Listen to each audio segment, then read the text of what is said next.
Live, and there's usually a So, delay. yeah, so if we did this correctly, I have the legend herself. Look at you all excited, by the way. So, for those of you guys who don't know, how do I point to you? This way. You're this way. Over here is the lovely Kate Byers, who is a legend herself. Kate, you actually, for those who don't know you, tell me just a little bit about the business you've been crushing, because you just told me you did 25,000 in like the last couple of weeks. So I have. share the details, girl. We need some love for these people.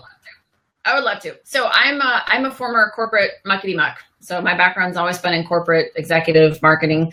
And my company now is helping corporate women and especially corporate moms redesign their career so it's fulfilling, but most importantly, to have enough freedom to spend time with their kids. So it's really about restructuring. They can stay right where they're at in their corporate career. They don't have to become an entrepreneur or do anything totally like pull the ripcord.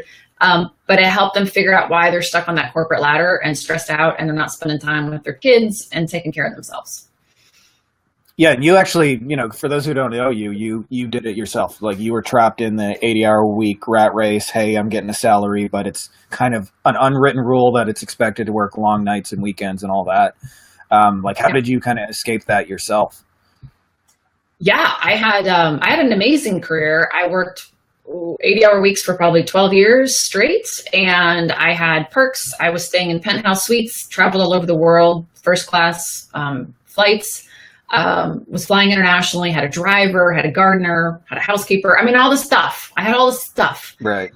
But I wasn't fulfilled. And most of all, I was just exhausted. Like every vacation, I was like head down in my pillow, just like, mentally just crushed.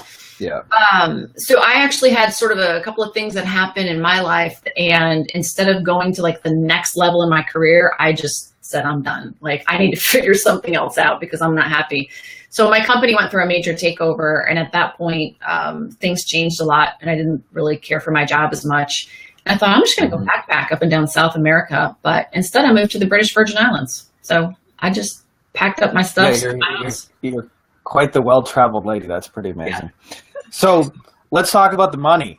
You obviously I just because I know you and obviously people who don't know, I mean, it's not all rainbows and butterflies. You were on quite the offer streak for a while. When you're on an offer streak in sales, your sanity starts getting real questioned with the whole like, what's wrong with me? Do I not know what I'm doing? Maybe nobody wants this, and all that stuff. So you were in one of those. So how did you get out of it? And how did you go from where you were to now you've got like a nice little $25,000 spike and a life skill so you can keep doing it, forever and ever, really?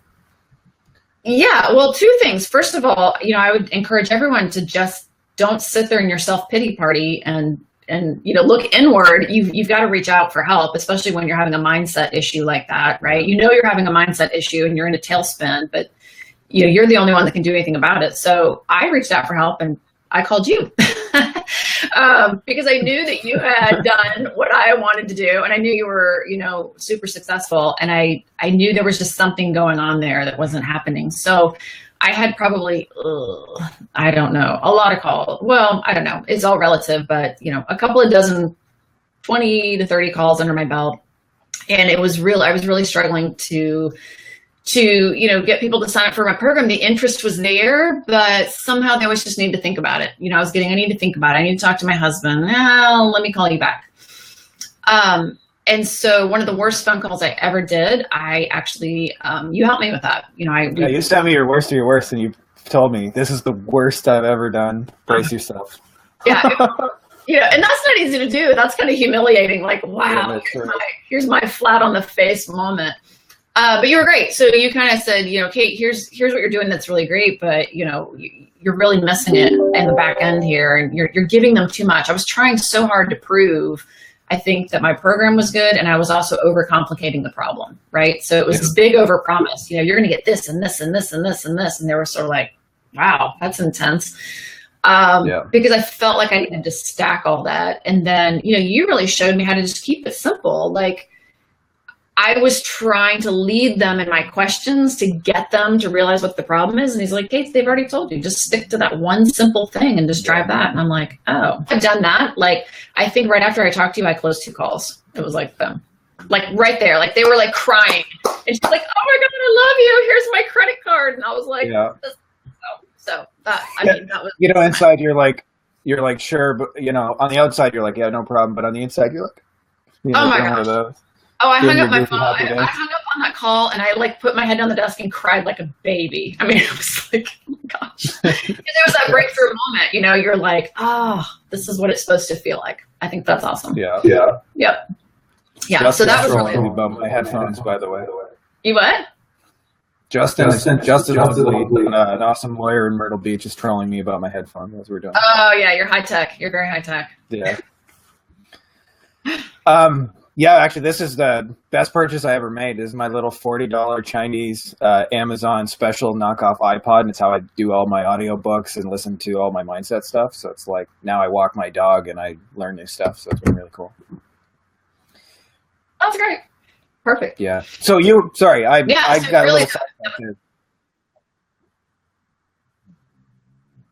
Yeah, so that was really it for me. So I knew that I wasn't making sales, but it was like one sale out of 10 or 12, you know, and it was just like, it was just so painful. And I knew I was letting a lot of women who need my help go and down, you know. I mean, I think that's the really piece too, is that, you know, I'm doing this for more than just, yes, I want to make the money, but all these women are hanging up on me and I can't help them. So that was an immediate sort of switch. Once I understood that and you helped me see that, now it's been so much easier to talk to these women and say, okay, come on into the program. And so literally, I think I talked to you like middle of last week or earlier last week. And then I immediately signed up 2 people after that. And it was like, yay. So it's been great. And that's been 25,000 in last week was 10. And then I had gotten 2 before, another 11 before that. Yeah. And then I signed up someone yesterday. There you go. So I was trying to figure out where all the money came from. Yep. See, that's first world problems when you're trying to count. Where's my big stack of cash coming from? Right. You know, it's funny you said that, because I had a lot of the same things where in the beginning I had a lot of these conversations where people liked me and they felt good and they're like, wow, this is really inspiring. But at the end of the day, they didn't take out Uncle Visa or Aunt MasterCard. And I was like, you know, I don't know what I'm doing wrong, because everybody seems to like me and they feel good. And what the hell? So that was kind of pretty easy in your situation. So second pillar, I guess, that I want to kind of switch to here is, so what are you doing to make it so that obviously you understand the corporate mom life, working 80 hours a week, and, you know, you have a beautiful family, but there was a time obviously probably where that family life was really, really suffering. So I guess my question is, what are you doing now to not build yourself a prison and keep yourself, well, you're not just living like a baller, but doing it where it's on your own terms and you get all the freedom and, you know, the cool stuff, because you travel a lot, do a lot of cool stuff. So give us some nuggets. Yeah. Well, I mean, I think first of all, you have to recognize why you are doing all this is for that lifestyle. So, you know, the people doing is they take that corporate mentality and then they put it into their entrepreneurial business, and then you're just in a different trap. So yeah, I'm very conscientious about saying, no, the phone, you know, I'm not taking calls at this time, or I'm going to take my kids out during the middle of the day. You know, we booked a trip to Ecuador. We'll be in South America in September. And the great thing with my business is I can do that from anywhere. And I don't need to keep going insane. You know, I can take a phone call, or I can take a Skype call or a Zoom call from anywhere in the world. So literally the business I'm creating is helping us create a more balanced life where I can be more involved with my kids and also bring my husband into the business more. And then, you know, obviously growing at this rate and with this type of income is going to allow me to hire hopefully other women from the corporate world and, you know, to join me so that I'm not always the person doing everything. But I do think it's a mindset. I do think you have to focus on that. But I mean, like, here's a great example. I have another company that's a marketing consultancy. And one of the reasons I started this one is that even though it's a consultancy, it's more brick and mortar. You know, my clients want me to come in, they want me to be in their business. They're okay with the virtual thing every now and then, but you know, I made 25,000 in 2.5 weeks. And in that company, that would take me, you know, with one client, that would take me 6 months. Right. So it's completely night or day in the time to money ratio. Completely night or day. I actually built an SEO agency and we got pretty big, but I was taking phone calls from like 5:30 in the morning some days till 11:30 at night. And And it was part of the reason I don't have a cell phone, which is one of those things people are like, what? You're an internet marketer and you don't have a cell phone? And I actually had a client who wanted to reach me so often, he paid for a cell phone and mailed it across country and said, here you go. So I can reach you at all hours. And I was like, Yeah. So let's talk third pillar here, which is obviously what this group is about. Because I've done the same thing too, where I've built businesses that have brought me money and even had the freedom and made me miserable. So what are you doing? Because it sounds like you have like a real burning passion to help these women because you've been in their shoes, you understand them. Like, can you just talk about like what the fulfillment part has done for you and how that's actually helped you to make more money and help you to kind of jump through the hurdles and whatever nuggets you got to share? Oh, yeah. I mean, and I'm so glad that that's such a focus for you, Frankie, because it makes all the difference, right? Because there are stumbling blocks, there's challenges that you've got to have some grit as you duck and weave and try to figure this out. But, every time I talk to one of these women, now I've got women in my program who are reaching out to me and they're like, Kate, this is so great. Like it just inspires you and you're excited. Like, I want to get out of bed and work on this business. I'm constantly thinking about it, not in a way where it takes me away from my family, but in like, it's just joyful, right? Like it's fun to do this. And when you're having fun, it doesn't feel like work. And I think there's less of that need to like work is over here and play is over here. Yeah. It's a little bit more like this is always fun. Yet I know, especially with these women, I mean, for me, it's the perfect business because what I'm selling, if that's what you want to call it, what I'm offering is how to be a balanced mom. So the last person who's going to be upset if I don't answer my phone because I was out playing with my kids is one of my clients. They totally get it because that's what they're doing. Yeah. So it's just really, it warms your heart. And, every call I take, every sales call I'm on, everyone that I'm working with, you're doing it. Yes, you're doing it for you, but ultimately, you're doing it because you want to help them. I know there's another mom out there who's trapped and is not spending the time with her kids that she wants to, and she's not being the person that she was born to be. And that's my joy, my privilege to help unlock that for her. So it feels awesome. It's so much more rewarding than my other company. So it's great. Yeah.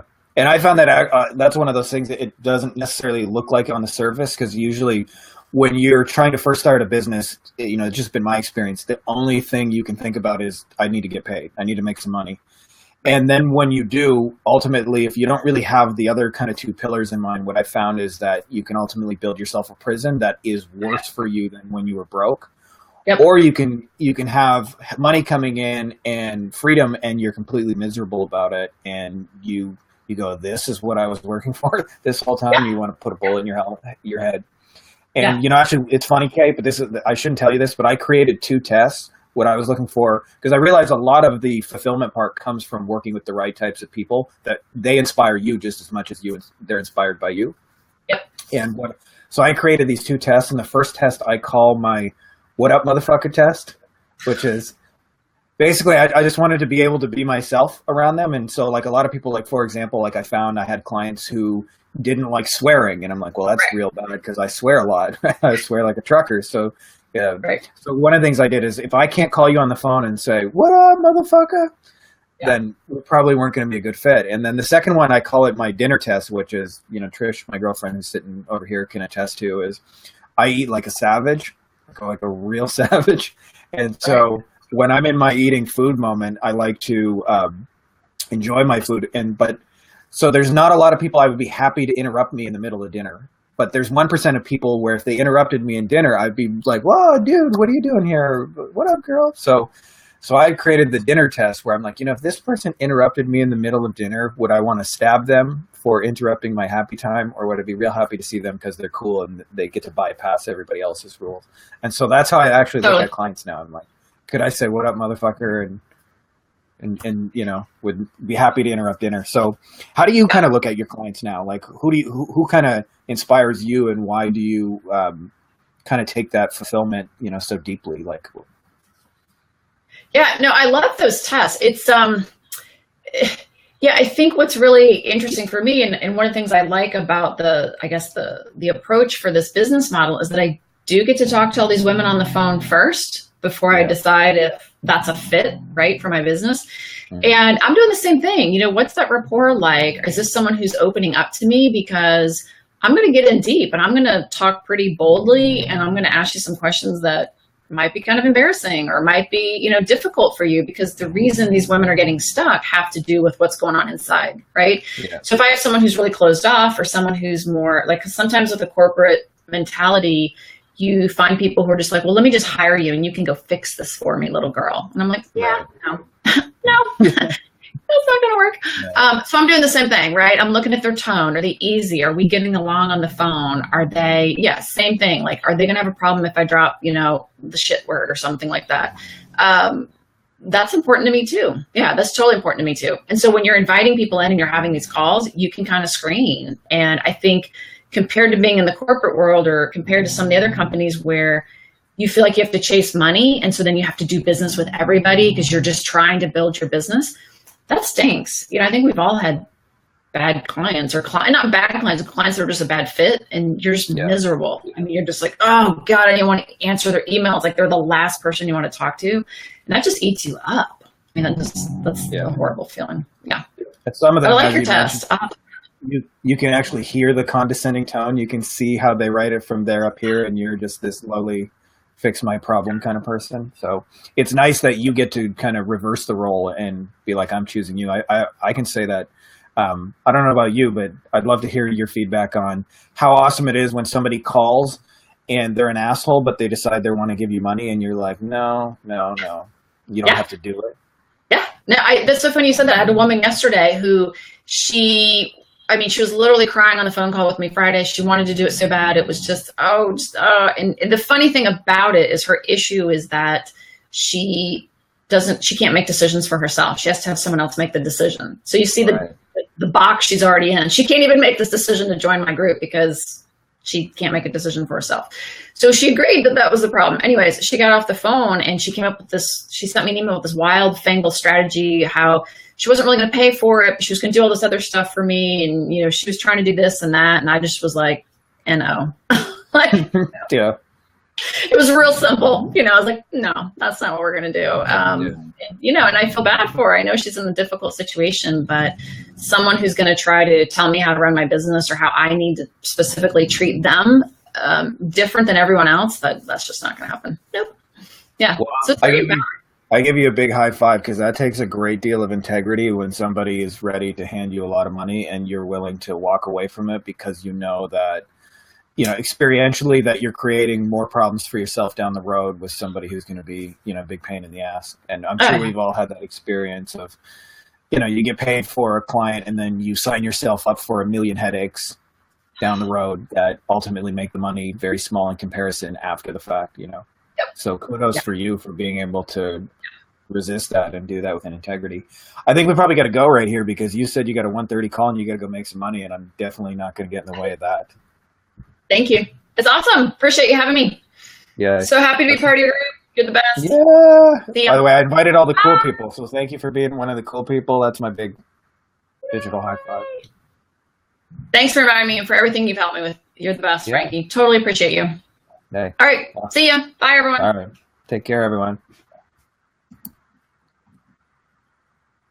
Oh, no. Yay. Did I break the internet? I had a lot of fun, by the way. That was really cool. Me too. Or we're